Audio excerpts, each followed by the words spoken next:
नमस्कार मेरे प्यारे दोस्तों, मैं संजय कुमार SKGKGS चैनल में आप लोग को हार्दिक स्वागत करता हूं। आशा करता हूं कि आप सभी लोग बहुत अच्छे होंगे और आप लोग की पढ़ाई लिखाई बहुत अच्छे से चल रहे होंगे। प्यारे दोस्तों, आज हम नए टॉपिक फिर से लेकर आए हैं। पुराने टॉपिक को ख़त्म कर चुके हैं। प्यारे दोस्तों, जो भी हम शुरू से अंत तक पढ़ाए हैं आप लोग रिवाइजन करके आइएगा, और नहीं आए हैं प्यारे दोस्तों, आप लोग आए होंगे रिवाइजिंग करके, अगर नहीं आए होंगे तो आप लोग कर लीजिएगा ताकि आप लोग को याद हो जाएगा। ठीक है प्यारे दोस्तों, तो आज का टॉपिक क्या है? आज का टॉपिक है तंत्रिका तंत्र। क्या है? तंत्रिका तंत्र आज का टॉपिक है, नर्वस सिस्टम है। ठीक है, तो आप लोग इस टॉपिक को अच्छे ढंग से आप लोग जो है कंटेंट को इस जो टॉपिक है और इसको पढ़ाने जो जा रहा है, तो आप लोग जो है इधर जो है स्किप करके वीडियो नहीं पढ़िएगा। ठीक है, रेगुलर जो है शुरू से अंत तक ज़रूर से ज़रूर आप लोग पढ़िएगा। ये नहीं कि वीडियो को हम स्किप करते हुए आगे की ओर बढ़ जाए, नहीं, आपको शुरू जैसा ही कीजिएगा तो एक एक करके आप सभी क्वेश्चन को देखना है। ठीक है, ये नहीं कि हम थोड़ा देखें और स्किप कर दिए, ऐसा नहीं, बिल्कुल नहीं कीजिएगा, इससे आपको समझ में नहीं आएगा। ठीक है, तो चलते हैं, स्टार्ट करते हैं।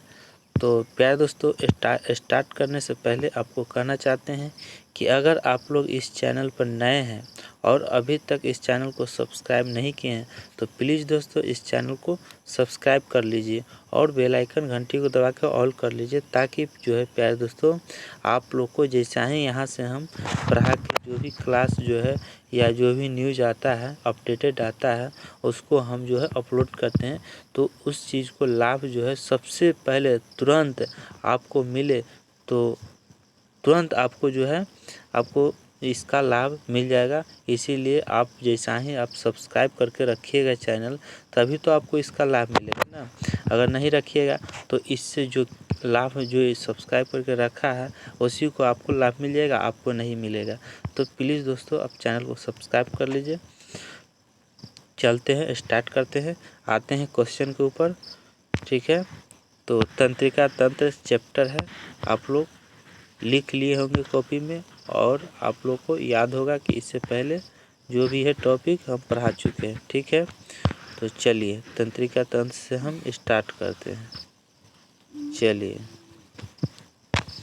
आगे, तंत्रिका तंत्र नर्वस सिस्टम। ठीक है, यहाँ से स्टार्ट कर रहे हैं। शरीर के अंदर क्या है? शरीर के अंदर होने वाली क्रियाओं को संचालित एवं नियंत्रित करने के लिए क्या है प्यारे दोस्तों? शरीर के अंदर होने वाली क्रियाओं को संचालित एवं नियंत्रित करने के लिए एक सिस्टम का विकास हुआ। किसका हुआ? सिस्टम का विकास हुआ, जिसे नर्वस सिस्टम कहा जाता है। क्या कहा जाता है? नर्वस सिस्टम कहा जाता है। अगला पॉइंट है, कार्य के आधार पर तंत्रिका तंत्र 3 प्रकार के होते हैं। कार्य के आधार पर जो है प्यारे दोस्तों तंत्रिका तंत्र जो होता है कितने प्रकार के होते हैं? 3 प्रकार के होते हैं। तो चलिए तंत्रिका तंत्र और कार्य, इसका कार्य क्या होता है उसके बारे में समझते हैं। तंत्रिका तंत्र में क्या हो गया? तो संवेदी तंत्रिका। ठीक है, क्या है? पहला संवेदी तंत्रिका, तो इसमें है इसका कार्य क्या है? तो इसके द्वारा शरीर के विभिन्न भागों से सूचना मस्तिष्क तक पहुंचाया जाता है। कहाँ तक पहुंचाया जाता है? तो मस्तिष्क तक पहुंचाया जाता है ना। अगला पॉइंट है कि इसमें सूचनाओं की दिशा शरीर से मस्तिष्क तक की तरफ होता है। क्या होता है? इसमें सूचनाओं की दिशा जो है शरीर से मस्तिष्क की तरफ होता है। पहला का जो है कार्य आप लोग समझ लिए होंगे, तो चलते हैं हम दूसरा नंबर कार्य पर। क्या है? तंत्रिका तंत्र। ठीक है, दूसरा नंबर तंत्रिका तंत्र। प्रेरक तंत्रिका। क्या है? प्रेरक तंत्रिका। इसका कार्य देख लेते हैं। इसके द्वारा सूचना मस्तिष्क से शरीर के विभिन्न भागों में, क्या है? मस्तिष्क से शरीर के विभिन्न भागों में पहुंचाया जाता है। ठीक है, नेक्स्ट पॉइंट, इसमें सूचनाओं की दिशा मस्तिष्क से शरीर के तरफ होता है। इसमें जो है प्रेरक तंत्रिका में जो है सूचनाओं की दिशा जो होता है वो मस्तिष्क से शरीर की तरफ होता है ना। समझ में आ गया होगा। तो चलते हैं अगले पॉइंट। चलिए अगला पॉइंट क्या है प्यारे दोस्तों, एसोसिएटिव नर्व है। क्या है? Associative nerve. इसमें क्या है कार्य?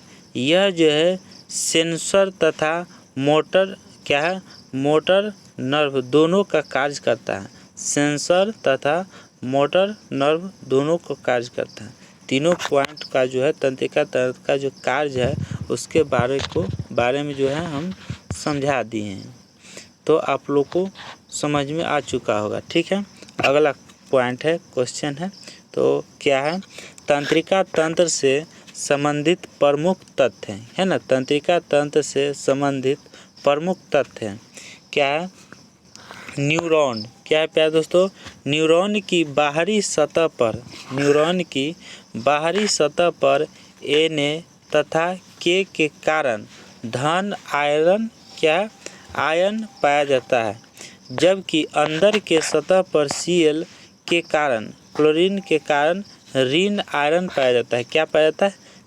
Cl क्लोरीन के कारण जो है ऋण आयन पाया जाता है। नेक्स्ट है, किसी स्टिमुलस के कारण धन आयन तथा ऋण आयन के संतुलन में बाधा उत्पन्न होती है, जिससे नर्व इम्पल्स का निर्माण होता है। किसका निर्माण होता है? तो नर्व इम्पल्स का निर्माण होता है। यह नर्व इम्पल्स न्यूरॉन के द्वारा एक जगह से दूसरी जगह पहुंचता है। किसके द्वारा पहुंचता है? तो न्यूरॉन के द्वारा एक जगह से दूसरे जगह तक पहुंचता है। तो अगले क्वेश्चन पर आते हैं प्यारे दोस्तों। नेक्स्ट क्वेश्चन है, अगला पॉइंट है कि एक स्टिमुलस, क्या है, एक स्टिमुलस के बाद दूसरे स्टिमुलस के लिए आयन का संतुलन जरूरी होता है। क्या होता है? एक स्टिमुलस के बाद दूसरे स्टिमुलस के लिए आयन का संतुलन जरूरी होता है, जिसके लिए न पंप, क्या है, न पंप का इस्तेमाल किया जाता है। न पंप का इस्तेमाल किया जाता है। समझ में आ गया पहला जो है पॉइंट। सेकंड पॉइंट, दूसरा, दो नर्व, क्या है, दो न्यूरॉन को जोड़ने के लिए एक थैलीनुमा, क्या है प्यारे दोस्तों, कि दो न्यूरॉन को जोड़ने के लिए एक थैलीनुमा संरचना का निर्माण होता है, जिसे क्या कहा जाता है? तो साइनेप्स कहा जाता है। क्या कहता है? साइनेप्स कहा जाता है। ठीक है, अगला पॉइंट चलते हैं। साइनेप्स के अंदर द्रव भरे रहते हैं, जिसमें कई प्रकार के, क्या है, केमिकल होते हैं। क्या होते हैं? कई प्रकार के केमिकल होते हैं। इस केमिकल की मदद से नर्व इम्पल्स एक न्यूरॉन से दूसरे न्यूरॉन तक पहुंचता है। क्या होता है? पहुंच जाता है। समझ में आ गया होगा। अगले चलते हैं पॉइंट पे। इस केमिकल को क्या कहा जाता है? इस केमिकल को क्या कहा जाता है? न्यूरोट्रांसमीटर या न्यूरो हार्मोन्स कहा जाता है। क्या कहा जाता है? न्यूरोट्रांसमीटर या न्यूरो हार्मोन्स कहा जाता है। समझ में आ गया। और न्यूरोट्रांसमीटर का क्या स्पेलिंग होता है, मीनिंग होता है?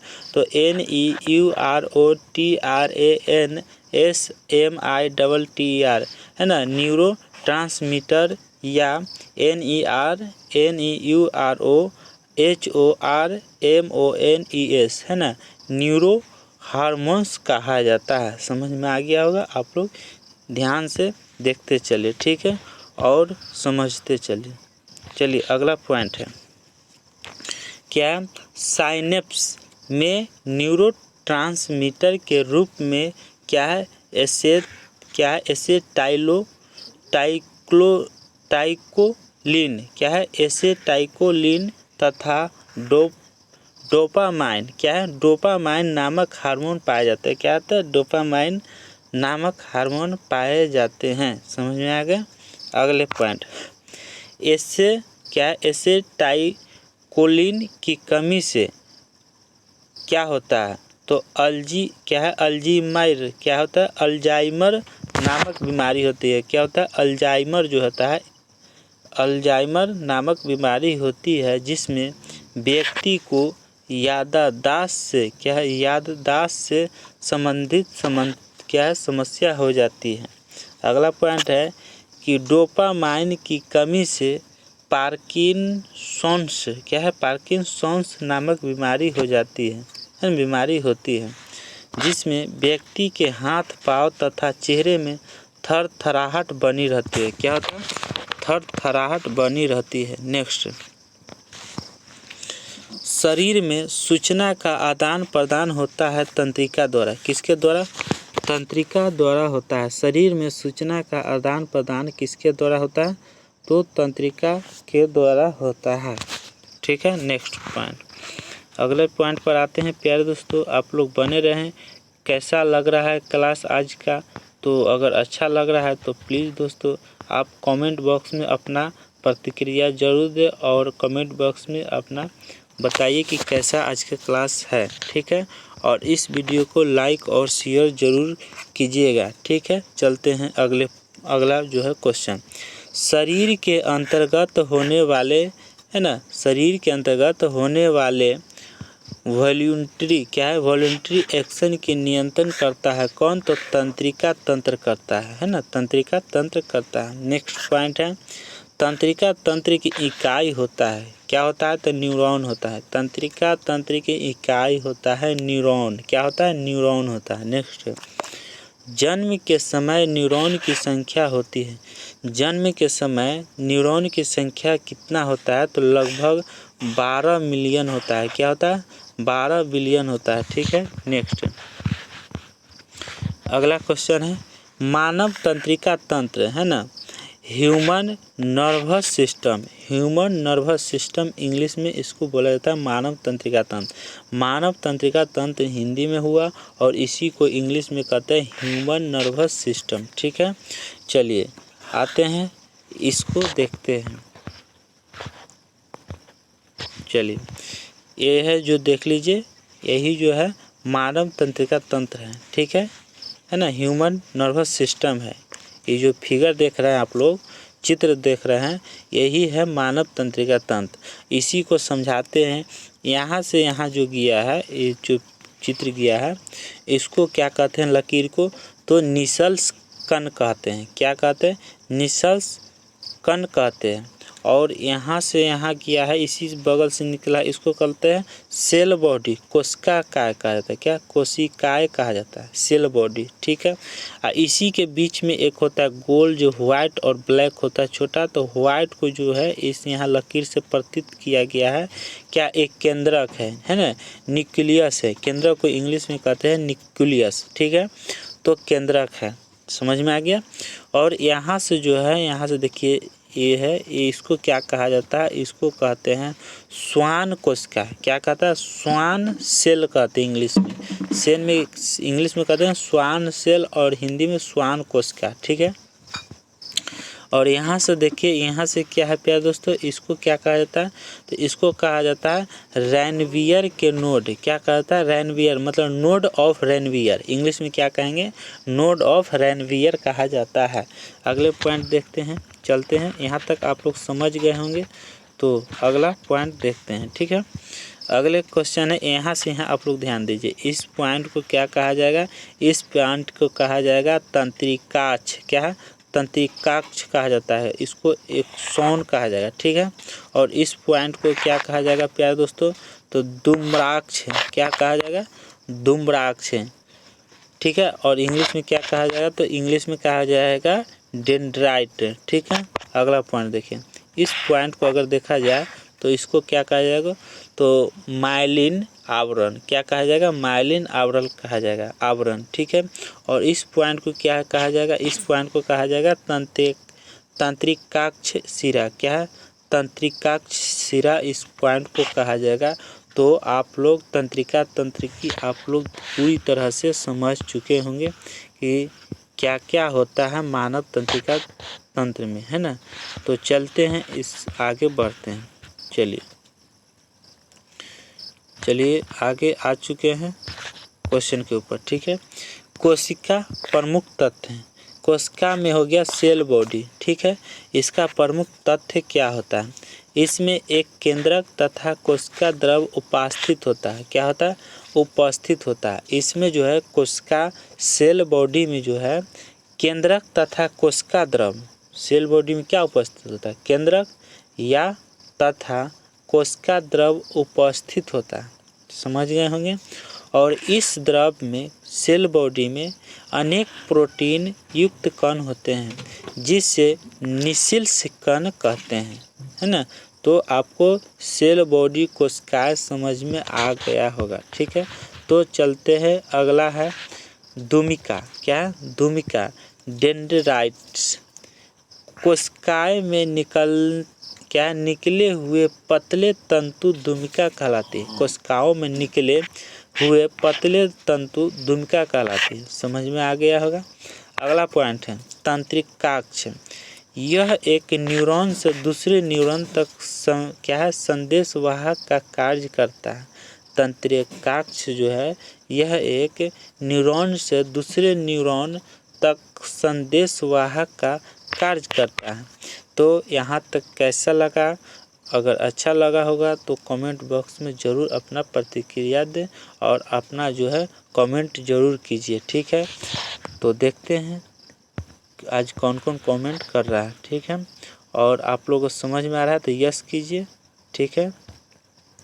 और नहीं समझ में आया तो नो कीजिए, ताकि हम और अच्छे से समझाने का प्रयास करेंगे, ठीक है प्यारे दोस्तों। तो चलिए अगला पॉइंट है, क्या है? एक्सॉन। एक्सॉन में प्रोटीन का संश्लेषण नहीं होता है। क्या नहीं होता? एक जोन में जो है एक्सॉन में प्रोटीन का संश्लेषण नहीं होता है। अगला पॉइंट है न्यूरॉन में विद्युत आवेग। क्या है? डेंड्राइट। डेंड्राइट कोशिका काय। क्या है? कोशिका काय एक्सॉन। क्या है? एक्सॉन। एक्सॉन छोर तक जाता है। कहाँ तक जाता है? एक्सॉन छोर तक जाता है। इस पॉइंट को समझ गए होंगे। अगला पॉइंट है कि एक्सॉन के अंतिम छोर पर विद्युत संकेत रासायनिक संकेत में बदलता है। कहाँ बदलता है? एक्सॉन के अंतिम छोर पर विद्युत संकेत रासायनिक संकेत में बदलता है। नेक्स्ट पॉइंट, अगला पॉइंट है कि तंत्रिका और अंतःस्रावी। तंत्रिका और अंतःस्रावी तंत्रों से मानव में जैव प्रक्रिया का नियंत्रण होता है। क्या होता है? मानव में जैव प्रक्रिया का नियंत्रण होता है। अगला पॉइंट है दुमिका द्वारा ही विद्युत आवेग उत्पन्न होता है। विद्युत आवेग किसके द्वारा उत्पन्न होता है? तो दुमिका द्वारा ही विद्युत आवेग जो होता है उत्पन्न होता है। आप लोग समझ में आ गया होगा। अगला पॉइंट है कि तंत्रिका कोशिका में खाली स्थान को सिनेप्स कहते हैं। तंत्रिका तंत्र में जो है जो खाली स्थान रहेगा उसको हम क्या कहते हैं? तो उसको हम कहते हैं सिनेप्स कहते हैं, ठीक है। समझ में आ गया होगा। तो अगले क्वेश्चन के ऊपर चलते हैं। अगला क्वेश्चन है कि आवेग को एक स्थान से दूसरे स्थान तक, आवेग को एक स्थान से दूसरे स्थान तक क्या है? सिनेप्स के माध्यम से। किसके माध्यम से? सिनेप्स के माध्यम से हो जाता है ना। समझ में आ गए होंगे। तो चलते हैं अगले क्वेश्चन, अगला चैप्टर चलते हैं। चैप्टर नंबर कितना है? 570। चैप्टर नंबर 570 पर आ चुके हैं। चलिए अगला क्वेश्चन स्टार्ट करते हैं। आज कोशिश करेंगे कि थ्योरी क्लास समाप्त कर दें, ठीक है। उसके बाद जो ऑब्जेक्टिव बचेगा वो प्रयास करेंगे कल कर देंगे, ठीक है। तो चलिए मानव तंत्रिका तंत्र का वर्गीकरण। क्या है? मानव तंत्रिका तंत्र का वर्गीकरण देख लेते हैं कैसे कैसे हैं, ठीक है। मानव तंत्रिका का वर्गीकरण जो है 3 भाग में है। एक है केंद्रीय तंत्रिका तंत्र और एक है परिधीय तंत्रिका तंत्र, एक है स्वायत्त तंत्रिका तंत्र। 3 भाग में बांटा हुआ है। चलिए तीनों भाग को हम देखते हैं। चलिए क्या है? केंद्रिका तंत्रिका तंत्र। क्या है, केंद्रिका तंत्रिका तंत्र को इंग्लिश में कहते हैं सेंट्रल नर्वस सिस्टम। क्या कहते हैं, सेंट्रल नर्वस सिस्टम। मानव शरीर में तंत्रिका तंत्र सबसे महत्वपूर्ण इकाई है। मानव शरीर में तंत्रिका तंत्र सबसे महत्वपूर्ण इकाई है जो शरीर की सभी क्रिया के लिए सूचनाओं एवं निर्देशों को प्रेरित करता है ना, सूचनाओं एवं निर्देशों को प्रेरित करता है। केंद्रीय तंत्रिका तंत्र के प्रमुख अंग, इनके कितने अंग है ना होते हैं, तो प्रमुख अंग कौन कौन है, जो है इनका प्रमुख अंग कौन कौन है, तो मस्तिष्क है। मस्तिष्क को इंग्लिश में कहते हैं ब्रेन। क्या है, ब्रेन, ठीक है। और मेरुरज्जु है ना, मेरुरज्जु को इंग्लिश में क्या कहते हैं, स्पाइनल कोड है ना, स्पाइनल कोड कहते हैं मेरुरज्जु को। तो दो भाग में जो है दो प्रमुख अंग है केंद्रीय तंत्रिका तंत्र का। चलिए देखते हैं मस्तिष्क को। मस्तिष्क, ब्रेन। मनुष्य में मस्तिष्क का औसत वजन 1400 ग्राम होता है। कितना होता है प्यारे दोस्तों, तो 1400 ग्राम जो होता है मनुष्य में, जो मनुष्य का जो मस्तिष्क है उसका जो वजन होता है वो 1400 ग्राम होता है ना। 1400 ग्राम की मतलब हुआ कि 1400 ग्राम मतलब 1 kg 400 ग्राम, मतलब 1.5 kg में 100 ग्राम कम हुआ। समझ गए होंगे सिंपल सा बात कि 1400 ग्राम कहता है 1000 ग्राम को 1 kg और 400 ग्राम तो 1 kg 400 ग्राम हो गया, या आप 1.5 kg में 100 ग्राम आप कम इसको मान सकते हैं ना, कम है। तो 1 kg 400 ग्राम हुआ, 1400 ग्राम हुआ, ठीक है। तथा पुरुषों के मस्तिष्क का औसत वजन जो होता है 1450 ग्राम होता है। ये जो होता है 1400 ग्राम ये महिला को है ना, महिलाओं के लिए है। महिलाओं को जो है मस्तिष्क की वजन 1400 ग्राम होता है, वही पुरुष में जो है 1450 ग्राम होता है। 50 ग्राम जो होता है ज़्यादा होता है ग्राम, एवं महिलाओं में 1350 ग्राम होता है। 1350 ग्राम महिलाओं में होता है और पुरुष में 1450 होता है, ठीक है। 100 ग्राम जो होता है फर्क है दोनों में। 1400 ग्राम तो इसको माना गया है ना। मनुष्य में मस्तिष्क का वजन जो है 1400 ग्राम है, लेकिन पुरुष के मस्तिष्क का औसत जो है वजन 1450 ग्राम का होता है और महिलाओं को 1350 ग्राम होता है। समझ गए होंगे। चलिए अगला पॉइंट देखते हैं, ब्रेन को, ठीक है। यही ब्रेन है, देख लीजिए। और थोड़ा हम इसको जो है जूम को कम करते हैं ताकि आप लोगों को समझ में आ जाए, ठीक है। मस्तिष्क को चलिए देखिए, यही ब्रेन है, इसी को आप लोग मस्तिष्क कहा जाता है, ठीक है। आप लोग समझ गए होंगे, देख लिए होंगे ब्रेन को। तो चलिए हम मस्तिष्क को जो है हम थोड़ा समझा देते हैं क्या क्या कहाँ होता है, ठीक है। तो मस्तिष्क में जो है प्यारे दोस्तों, यहाँ से हम समझाते हैं, ठीक है। यहाँ से स्टार्ट करते हैं, यहाँ से। तो यहाँ से क्या है, तो पिट्यूटरी ग्लैंड। पिट्यूटरी ग्लैंड कहाँ होता है, फिर से समझाते हैं आपको। देख लीजिए, यहाँ से चित्र के द्वारा जो है पिट्यूटरी ग्लैंड जो है दिखाया गया है। यहाँ से पिट्यूटरी ग्लैंड कहाँ है, यहाँ है। समझ गए होंगे, पिट्यूटरी ग्लैंड जो है यहाँ पे होता है, पाया जाता है, ठीक है। अगला पॉइंट है, नेक्स्ट पॉइंट, पिट्यूटरी ग्लैंड के बगल में कौन सा जो है पाया जाता है तंत्र, तो एमाई क्या है, एमाइज डाला है, एमाइज डाला यहाँ पाया जाता है, ठीक है। तो चलिए अगला पॉइंट है, तीसरा है स्पाइनल कोड। स्पाइनल कोड जो है सीधा जो है कनपट्टी के बगल में होता है स्पाइनल कोड, ठीक है। इसके जो है जस्ट बगल में देख रहे हैं हड्डी के जो है स्पाइनल कोड है, इसी को स्पाइनल कोड कहते हैं। समझ गए होंगे। चलिए अगला पॉइंट, स्पाइनल कोड समझ गए, ठीक है। और brain stem, brain stem spinal cord के जस्ट ऊपर हल्का सा ऊपर है, ठीक है। यहाँ देखिए, यहाँ सॉरी यहाँ है, पेन भी नहीं उग रहा है सही से, ठीक है। यहाँ क्या है, ब्रेन स्टेम है। और इससे थोड़ा और ऊपर जाएंगे तो क्या मिलेगा, तो हाइपोकैम्पस मिलेगा। क्या मिलेगा, हाइपोकैम्पस मिलेगा यहाँ, ठीक है। यहाँ देखिए, यहाँ क्या है, हाइपोकैम्पस है। इसके जस्ट जो है थोड़ा नीचे जो है आपको क्या मिलेगा, तो सेरेबेलम मिलेगा। सेरेबेलम कहाँ मिलेगा? तो यहाँ है, सेरेबेलम यहाँ है, ठीक है। इसके जस्ट नीचे क्या है? सेरेबेलम पाया जाता है मस्तिष्क में।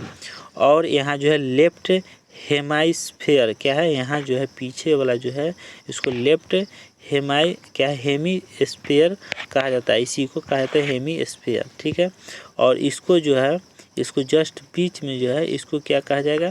तो क्या है? वेसल क्या कहा जाता है? गंगीला क्या है? गंगीला कहा जाता है इसी को, ठीक है। और इसके ऊपर आगे वाला को क्या कहा जाता है? तो नियोकोर्टेक्स कहा जाता है। क्या है? नियोकोर्टेक्स कहा जाता है, ठीक है। अगला पॉइंट है यहाँ पे राइट हेमिस्फीयर इसको कहा जाता है। और अगले जो है इसको कहा जाता है कॉर्पस, है ना। कॉर्पस क्या है? सेलो कैल्शियम क्या कहा जाता है? तो कैल्शियम कहा जाता है, ठीक है। Corpus calcium. अगला पॉइंट है इसको क्या कहता है? तो कार्पस कैल्शियम इसको भी कहा जाता है। दोनों भागों को एक ही चीज़ जो है एक ही चीज़ से इंडिकेट किया जाता है और देखा जाता है, ठीक है। कार्पस कैल्शियम, कार्पस कैल्शियम, ठीक है। समझ में आ गया होगा। तो सभी को हम एक एक करके समझा दिए हैं, तो आप लोग को समझ में आ चुका होगा, ठीक है। तो अगले पॉइंट देखते हैं इसका जो है क्वेश्चन के रूप में। चलिए इसको जूम कर लेते हैं थोड़ा और, ताकि आपको अच्छे से समझ में आ सके और दिख सके क्वेश्चन, ठीक है। चलिए क्या है क्वेश्चन? मानव मस्तिष्क का वजन शरीर के वजन का 2% होता है। मानव मस्तिष्क का वजन जो होता है शरीर के वजन का 2% होता है ना, ठीक है। अगला पॉइंट, मस्तिष्क शरीर का मुख्य क्या है? समन्वय केंद्र है। क्या है? समन्वय केंद्र है। अगला पॉइंट है मानव मस्तिष्क में ध्वनि संवेदना 0.15 सेकेंड तक बनी रहती है। मानव मस्तिष्क में जो ध्वनि जो है संवेदना साउंड जो है 0.15 सेकेंड तक बनी रहती है। मस्तिष्क को चारों तरफ से एक आवरण घेरे रखता है। क्या रखता है? आवरण घेरे रखता है, जिससे क्या कहा जाता है? तो मेनिंजेस कहा जाता है। क्या? मेनिंजेस कहा जाता है, ठीक है। अगला पॉइंट है, अगला है कि कभी कभी क्या है? मेनिंजेस में संक्रमण हो जाने पर अत्यधिक तेज बुखार तथा सिर दर्द की शिकायत होती है, जिसे मेनिंजिस क्या है? मेनिंजाइटिस रोग कहा जाता है। क्या कहा जाता है? मेनिंजाइटिस रोग कहा जाता है। यहाँ तक आप लोग समझ गए होंगे। अगला, मस्तिष्क को 3 भागों में विभाजित किया जाता है। कितने भागों में? 3। कौन कौन होता है? पहला अग्र मस्तिष्क, मध्य मस्तिष्क और पश्च मस्तिष्क। अग्र मस्तिष्क का मतलब हुआ आगे वाला, ठीक है। अग्र मतलब आगे अगला जो मस्तिष्क है फोर ब्रेन। अगला इंग्लिश में क्या कहता है? फोर ब्रेन, आगे वाला मस्तिष्क। 3 मस्तिष्क जो है 3 भाग में बटा हुआ। अग्र मतलब अगला, मध्य मस्तिष्क मतलब बीचला, है ना, बीच का। मिड ब्रेन क्या है? मिड जो है मिड ब्रेन जो हुआ मध्य का। पश्च मस्तिष्क मतलब पीछे वाला, है ना, जिसको HIND हैंड ब्रेन कहते हैं। क्या कहते हैं? हैंड ब्रेन कहते हैं। तो तीनों को समझ गए। अग्र मतलब अगला, मध्य मतलब बीच वाला, और पश्च मतलब पीछे वाला। 3 भाग में बांटा हुआ, समझ गए होंगे। चलिए अगला क्वेश्चन आगे चलते हैं, आप लोग बने रहिए क्वेश्चन के ऊपर। चलिए अगला है कि अग्र मस्तिष्क, है ना, फोर ब्रेन, इसके बारे में समझते हैं। इसके अंतर्गत 4 संरचनाएं आती हैं। कितने? 4। अग्र मस्तिष्क का भाग और इनके प्रमुख तत्व हैं, है ना। तो ऑल्फैक्टरी क्या है? ऑल्फैक्टरी लोब, है ना। कैरेब्रियम क्या है? सेरेबरम, और क्या है? Cerebral hemisphere. समझ गए? क्या है? सेरेब्रम और सेरेब्रल हेमिस्फेयर। इसको आज समझते हैं क्या क्या है प्रमुख, इसके क्या क्या कारण है, तथ्य हैं। यह सूंघने से, है ना, इसका यह जो है सूंघने का केंद्र होता है। यह क्या होता है? सूंघने का केंद्र होता है। यह मस्तिष्क का सबसे बड़ा भाग होता है सेरेब्रम। कौन क्या कहा जाता है उसको? सेरेब्रम कहा जाता है। ठीक है, सबसे बड़ा भाग होता है। अगला है, इसके द्वारा व्यक्तित्व का निर्धारण होता है। क्या होता है? व्यक्तित्व का निर्धारण होता है। इसके द्वारा जो है थिंकिंग, थॉट, एनालिसिस, इंटेलिजेंसी, है ना, प्लानिंग, स्पीच, है ना, स्पीच जो है इमेजिनेशन, है ना, इन्वेंट तथा ऐच्छिक क्रियाओं का नियंत्रण होता है। इसमें जो है सेरेबेलम में नियंत्रित होता है। समझ गए होंगे। चलिए अगला पॉइंट, हाइपोथैलेमस। क्या है? हाइपोथैलेमस।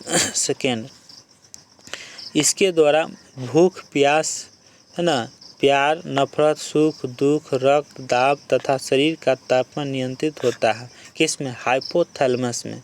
इसमें संकेत मिलता रहता है। क्या? अगर हाइपोथैलेमस में क्या क्या होता है तो इसके द्वारा भूख, प्यास, भूख लगता है तो वहाँ एहसास होने लगता है। कहाँ पता चलता है? तो हाइपोथैलेमस में। हाइपोथैलेमस में भूख, प्यास, प्यार, नफरत, सुख, दुख का कहाँ? हाइपोथैलेमस में जो है पता चलता है। ठीक है, शरीर का तापमान नियंत्रित होता है कहाँ? हाइपोथैलेमस में। समझ में आ गया होगा।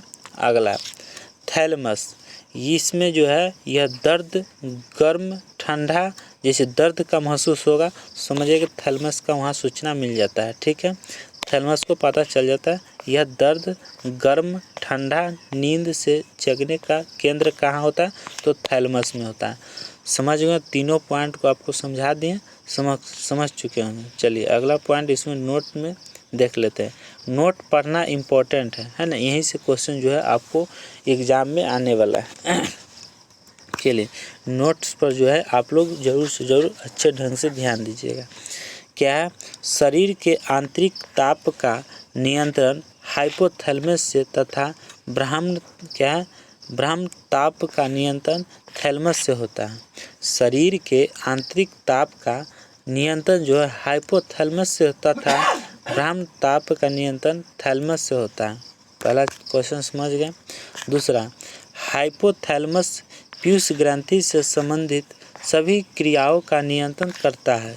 पीयूष ग्रंथि से सभी संबंधित जो है क्रियाओं का नियंत्रण करता है। अगला पॉइंट,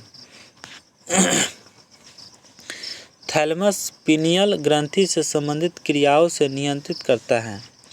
अगला पॉइंट बी में है मध्य मस्तिष्क। फोर ब्रेन के बाद मस्तिष्क का जो है मध्य मस्तिष्क जो है मिड ब्रेन हुआ। फोर ब्रेन के बाद मस्तिष्क का हिस्सा मिड ब्रेन कहलाता है। यह आँखों की क्रिया से संबंधित कार्यों को नियंत्रित करता है, जिससे क्या कहता है? तो ऑप्टिक लोब कहते हैं। ऑप्टिक लोब की संख्या 4 होती है। कितनी? 4। यह दृष्टि नियंत्रण का क्या है? नियंत्रक का कार्य करता है। चलिए दूसरा भी हो गया। चलते हैं तीसरा, पश्चात क्या? पश्च मस्तिष्क, है ना, हिंड ब्रेन। मिड ब्रेन के बाद वाला हिस्सा को हिंड ब्रेन कहा जाता है। इसमें 3 महत्वपूर्ण संरचना पाया जाता है। कौन कौन पाया जाता है? चलते हैं देखते हैं। क्या है? सेरेबेलम, यह जो है शरीर को संतुलित बनाए रखता है। सेरेबेलम जो है शरीर को संतुलित बनाए रखता है। जो पश्च भाग जो है पिछला वाला जो भाग है पीछे में जो है तो सेरेबेलम पाया जाता है ना। तो यह जो है शरीर को संतुलित बनाए रखता है। सेरेबेलम जैसे मान लिया कि जैसा ही कोई अगर दारू पी लेता है, इसमें नहीं दिया हुआ है, लेकिन अगर कोई अल्कोहल पी लेता है उस व्यक्ति को देखिएगा कि वो अपना जो है अनबैलेंस में रहता है ना, बैलेंस में नहीं रहता है। वो जो है इधर उधर जो है गिरते पड़ते चलता है, मतलब कुछ बकर बकर बोलते रहता है, मतलब बैलेंस में नहीं रहता है। वो क्यों नहीं रहता? तो सेरेबेलम के कारण नहीं रहता। सेरेबेलम जो है वो जो है जब पी लेता है तो एक्टिव जो है यहाँ से जो सेरेबेलम के कारण जो है यह शरीर को संतुलित बनाए रखता है, लेकिन इस जो है बिगड़ जाता है। ज़्यादा पी लेने से वो अनबैलेंस हो जाता है। तो किसके कारण? तो सेरेबेलम के कारण। समझ गए होंगे। यह शरीर को संतुलित बनाए रखता है। अगला है मेडुला, है ना, मेडुला ऑब्लोंगेटा, है ना, ओब्लोंगटा। यह जो है अनैच्छिक क्रिया श्वसन उल्टी तथा श्वसन दर को नियंत्रित करता है। क्या करता है? अनैच्छिक क्रिया श्वसन उल्टी तथा श्वसन दर को नियंत्रित करता है। अगला है पॉन्स, है ना, PONS, पॉन्स। इससे छोटा दिमाग भी कहते हैं। इससे क्या कहते हैं? छोटा दिमाग भी कहते हैं पॉन्स को। यह हिंद ब्रेन का सबसे नीचा वाला भाग है। क्या है? सबसे नीचा वाला भाग होता है। हिंद ब्रेन जो है नीचे वाला ब्रेन जो होता है उससे नीचे क्या होता है? पॉन्स पाया जाता है। चलिए अगला नेक्स्ट, मेरुरज्जु। क्या है? मेरुरज्जु को इंग्लिश में कहते हैं स्पाइनल कॉर्ड, है ना, स्पाइनल कॉर्ड। इसके अंतर्गत मेडुला ऑब्लोंगेटा से निकलने वाले नर्व्स बंडल, क्या है? नर्व्स बंडल को शामिल किया जाता है जो कमर की हड्डी तक फैला होता है ना, कमर की हड्डी तक क्या होता है? फैला रहता है। यह जो है reflex action, REFLEX, reflex ACTION action, प्रतिवर्ती क्रिया को नियंत्रित करने का कार्य करता है। यहाँ तक समझ गए होंगे। तो चलते हैं अगले क्वेश्चन पे। तो अगला एक पेज और जो है थ्योरी बच चुका है, इसको हम कर लेते हैं। ठीक है, चलिए। आपको हम वादा किए हैं कि हम थ्योरी जो है हम ख़त्म करके रहेंगे, तो करके ही रहेंगे, छोड़ेंगे क्यों। चलिए क्या है? रिफ्लेक्स एक्शन, अचानक घटने वाली क्रियाओं के बदले शरीर के द्वारा प्रतिक्रिया की जाती है, जिसे प्रतिवर्ती क्रिया कहते हैं। रिफ्लेक्स एक्शन के लिए मस्तिष्क के पास जानकारी या समय नहीं होता है, इसलिए इसका नियंत्रण जो है स्पाइनल कॉर्ड के द्वारा किया जाता है। किसके द्वारा? स्पाइनल कॉर्ड के द्वारा किया जाता है। अगला है जैसे मतलब एग्जाम्पल। चलते हैं एग्जाम्पल को देखते हैं क्या है। पहला एग्जाम्पल है जैसे में है कि वाहन चलाते समय अचानक सामने किसी व्यक्ति के आ जाने पर हाथ या पाँव द्वारा अचानक ब्रेक का लग जाना, है ना, ब्रेक को लग जाना, इसी को क्या कहता है? तो रिफ्लेक्स एक्शन कहा जाता है। ठीक है, समझ गए कि वाहन चलाते समय अचानक सामने किसी व्यक्ति के आ जाने पर हाथ या पाँव द्वारा अचानक ब्रेक लग जाना। दूसरा क्या है? गर्म तवे में हाथ का स्पर्श होने पर हाथ का अचानक पीछे खींच लेना, है ना। गर्म तावे पर जैसे ही आप लोग हाथ वहाँ पर जैसे ही आगे रखिएगा या धोखा से अगर रखा जाएगा तो ज़रूर है जो आप बैक पीछे की ओर आप खींचिएगा हाथ को। ठीक है, तो गर्म तावे पर हाथ का स्पर्श होने पर हाथ का अचानक पीछे खींच लेना। समझ गए दूसरा पॉइंट। अगला चलते हैं। अगला है स्पाइनल कॉर्ड में ग्रे मैटर। क्या है? ग्रे मैटर तथा वाइट मैटर की स्थिति मस्तिष्क से उल्टी होती है, अर्थात बाहर वाला भाग वाइट मैटर होता है जबकि अंदर वाला भाग को ग्रे मैटर होता है।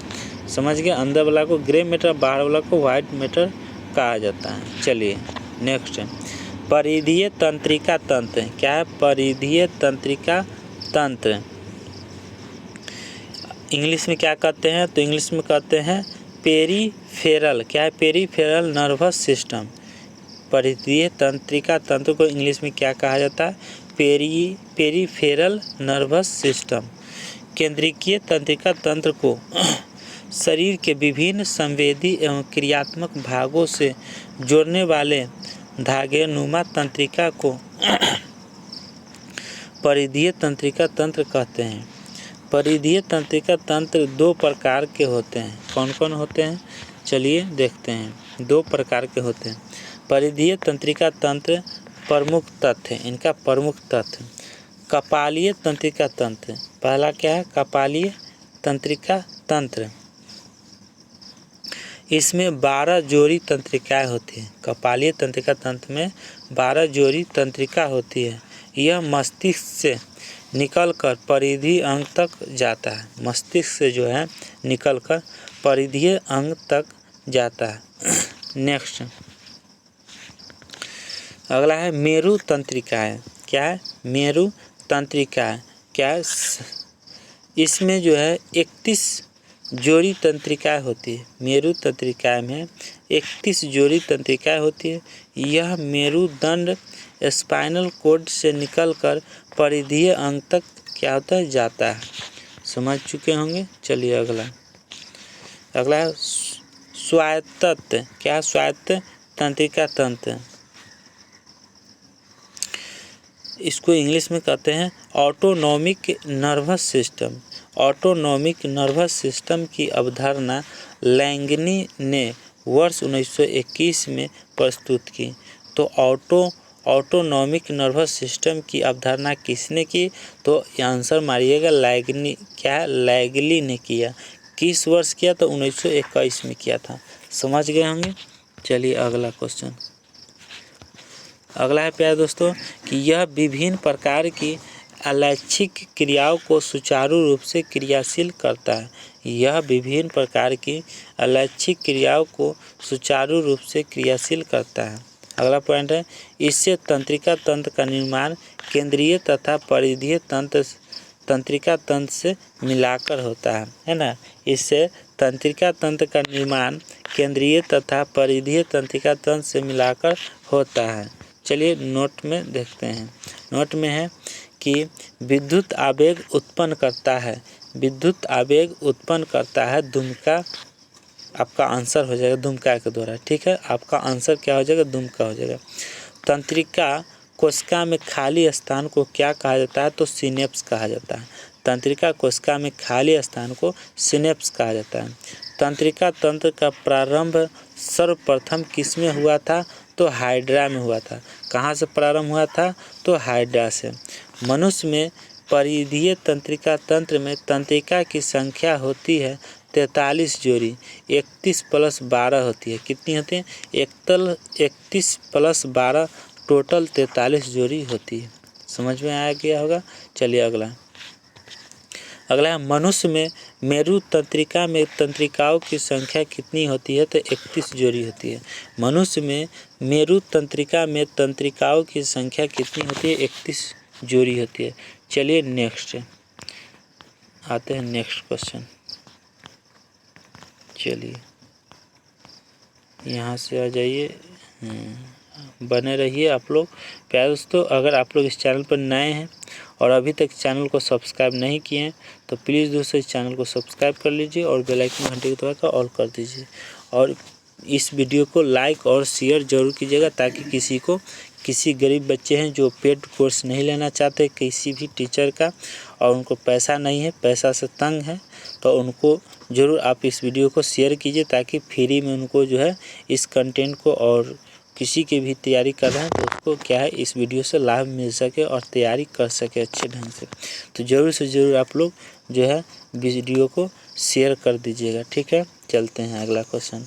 मनुष्य में कपालीय तंत्रिका में तंत्रिकाओं की संख्या कितनी होती है? तो 12 जोड़ी होती है। कितनी होती है? 12 जोड़ी होती है।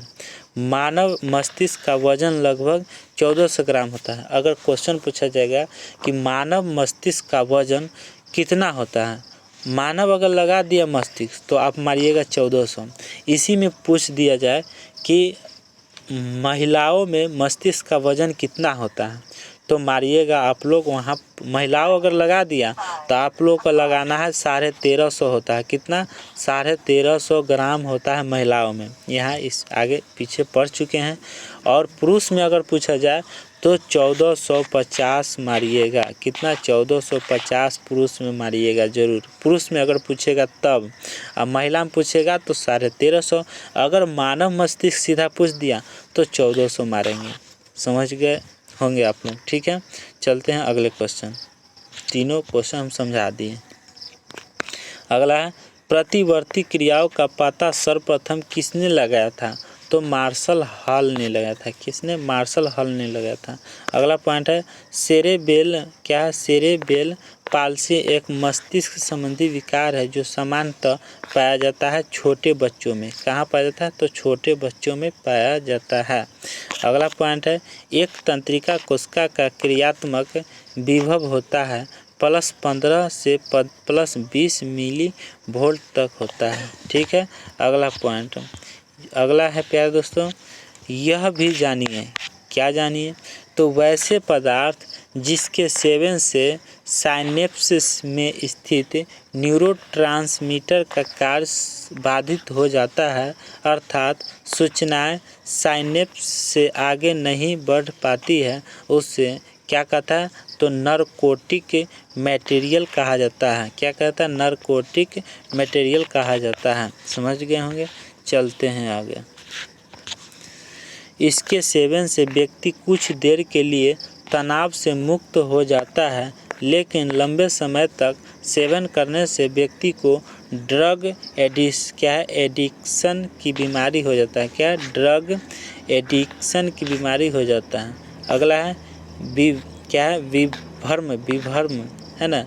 वैसे पदार्थ जिसके सेवन से व्यक्ति को आनंद की अनुभूति प्राप्त होती है, जैसे भांग, गांजा। क्या है, भांग, गांजा।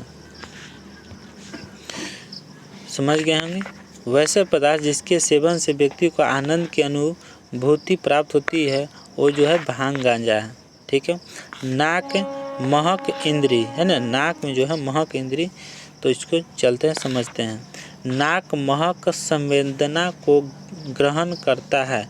नाक की गुहा पर संश्लेषमा, क्या है, संश्लेषमा झिल्ली पाई जाती है, जिसमें महक ग्राही कोशिका पाई जाती है। क्या पाई जाती है, महक जो है ग्राही कोशिका पाई जाती है। चलते हैं अगला पॉइंट। अगला पॉइंट है कि त्वचा, क्या है, त्वचा क्या है, स्पर्श इंद्रिया।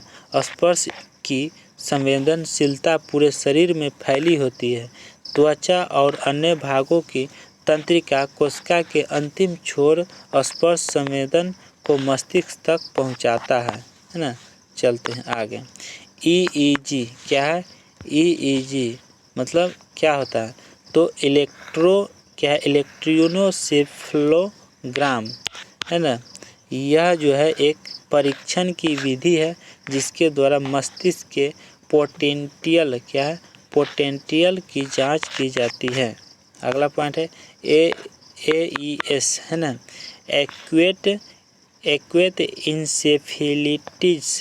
क्या है, इंसेफेलिटिस साइंड्रोम। क्या है, साइंड्रोम।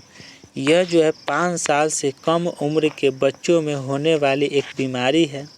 इस बीमारी में बच्चों को तेज बुखार की शिकायत होती है। क्या होती है, तेज बुखार की शिकायत होती है। इस बीमारी को ब्रेन फीवर या मस्तिष्क ज्वर भी कहा जाता है। इसका दूसरा नाम है जैपनस, क्या है, जैपनस इंसेफेलिटिस है ना, इंसेफेलिटिस भी है। यह जो है जापान से संबंधित है। किसे, जापान से। इंसेफेलिटिस जो है जापान से संबंधित है ना। ये जो है बच्चों में बीमारी होता है। ठीक है।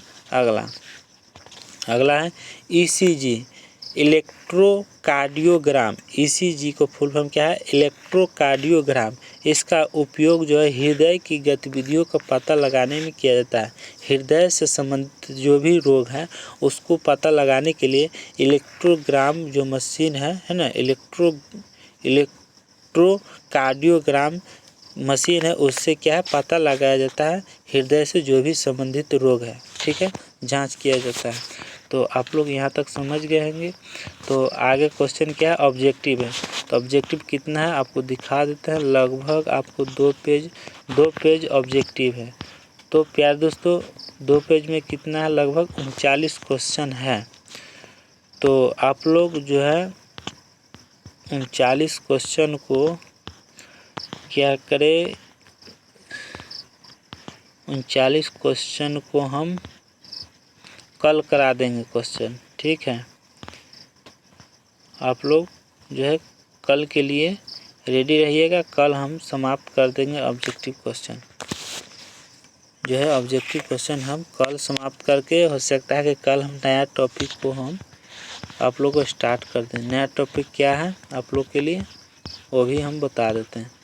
नया टॉपिक है प्रजनन तंत्र। क्या है, प्रजनन तंत्र। ठीक है, तो चलते हैं। आज की क्लास यहीं तक रहने देते हैं। आप लोग बहुत अच्छे से क्लास किए होंगे और आप लोग घर पे जाकर रिवाइजिंग करिएगा, ठीक है। तो चलते हैं।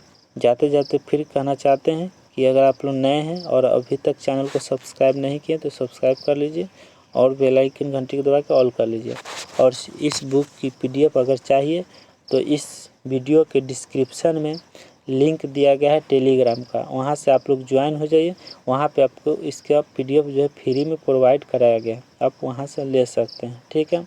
और उस टेलीग्राम से आप लोग जुड़ जाइए ताकि और सब बुक लेकर आएंगे और जब पढ़ाएंगे तो आपको वहाँ जो है आपको मटेरियल मिलते रहेगा और यहाँ जो है वीडियो आपको जो है इस चैनल पर मिलता रहेगा। इसीलिए इस चैनल को सब्सक्राइब कर लीजिए और उस जो है डिस्क्रिप्शन में जाकर टेलीग्राम से जुड़ जाइए ताकि आपको फ़ायदा होगा, ठीक है।